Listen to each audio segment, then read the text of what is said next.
Let's start with the sharpest exchange of the debate. Buddy Carter going after Mike Collins over that pending ethics complaint, and Mike Collins firing right back. Mike, we all know, as has been stated, that you're under federal investigation by your own Republican colleagues for misuse of taxpayer funds with, and with your aid.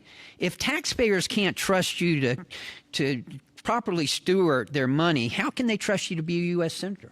You know, buddy, I can tell through the voice that you know how the polling's going out there. This is a total nothing burger. It's an anonymous complaint that anyone can file.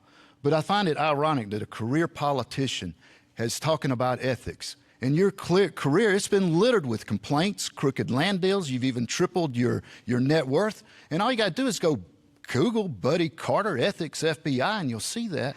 And I also find it very embarrassing, buddy, that you're out there campaigning as a conservative, but you vote as a liberal. I mean, you voted for gun confiscation and for amnesty for illegals. So if you want a conservative, he's not your buddy. So up until like really recently in the campaign, they hadn't really been playing nice with each other, but they hadn't really unloaded on each other, right? Kind of ignored each other, yeah. Yeah.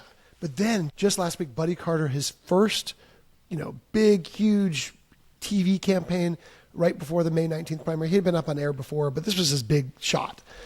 Took aim directly at Mike Collins, invoking this ethics complaint that's still pending before the House Ethics Committee, accusing him and one of his aides, Brandon Phillips, of misusing public dollars, taxpayer dollars, with the administration of their office in Washington.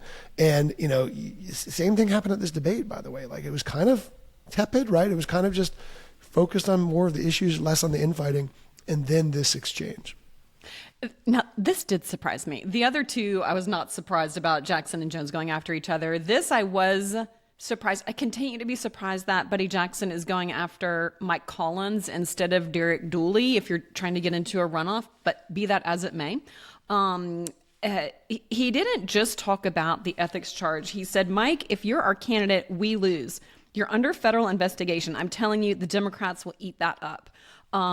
First of all, that's true. But second of all, it was also the second time that Collins was asked about that ethics investigation during the debate, when there were not many questions asked of people because there are a number of candidates. And so it left the impression that Mike Collins has this baggage that he's toting along. Now, he's also the front runner, and the front runner should expect to have attacks against him.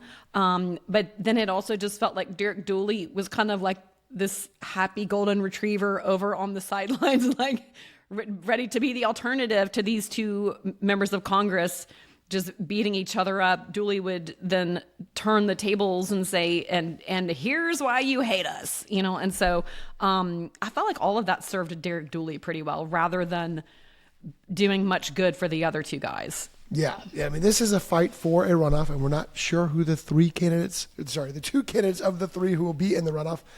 Mike Collins has been leading the polls, so he looks like he'll have at least one of the spots in the runoff. Things could change. There's still a huge number of undecideds in every poll we've seen as well. But then it looks like the battle for that second spot is between Derek Dooley and Buddy Carter. And Derek Dooley is basically saying, look, there's another way here. It's not just to play nice, right? He's tough, and he attacks his opponents when needed as well. But it's saying he looked like a career politician, his words. Someone who's served elected office would be just roadkill to Jon Ossoff, is his argument. Has to be an outsider.